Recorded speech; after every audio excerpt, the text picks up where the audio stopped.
calon kita telah bergerak hampir di semua PDM dan nampak penerimaan kepada Datuk Mah semakin bertambah baik daripada semua kaum. Tadi beliau melaporkan saya juga dia pergi ke kawasan-kawasan China. Saya kira ada perubahan yang agak lebih positif, penerimaan yang lebih baik kepada beliau sebagai calon kita.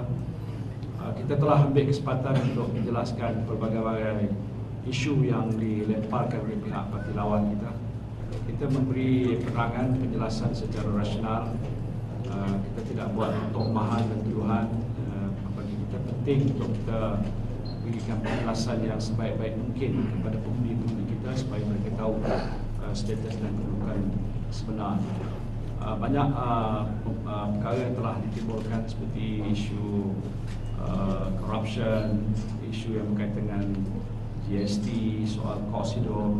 Ini telah pun sebahagian besarnya kita jelaskan dan saya percaya ia tidak harus menjadi isu yang berlarutan dan duduk di sini sudah lebih memahami tentang apa yang penjelasan yang dibuat oleh pihak PN ataupun pihak kerajaan. Pernyataan yang telah dibuat oleh Perdana Menteri yang menyatakan kalau Datuk Mah menang di sini sebagai ahli parlimen, maka itu peluang untuk beliau melantik Datuk Mah dalam jemaah menteri. Biasa pun memang ada anggota daripada parti gerakan dalam jemaah menteri, tetapi kerana mereka tidak ada ahli parlimen yang dipilih, maka itu masalahnya. Jadi ini adalah satu kenyataan yang harus diterima baik oleh pengundi-pengundi. Jangan diputar belikkan, disalah tafsir sebagai satu orang kata gimmick dan sebagainya. Itu sebenar. Dan saya yakin bila beliau terpilih, maka beliau akan dilantik. Dan kalau ahli parlimen mana-mana kawasan dilantik jadi menteri, antara lain faedahnya adalah pada penduduk di situ juga.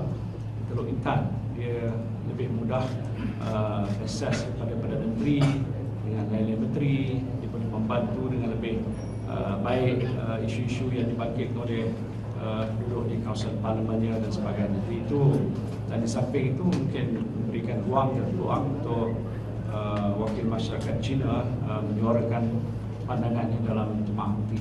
Semua kaum ada isu dan masalah-masalah, terutama juga di kalangan masyarakat India yang saya sebutkan tadi.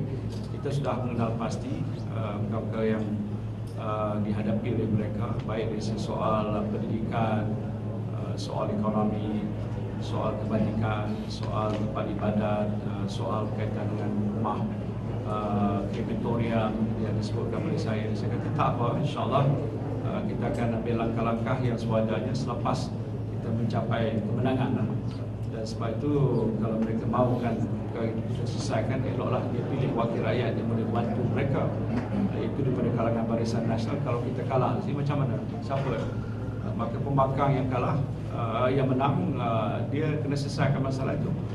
Bagi BN, kita akan mengambil langkah dan ini janji kita yang kita telah sebutkan tadi pun saya ulang lagi. InsyaAllah kita akan atasi perkara yang disebutkan oleh mereka.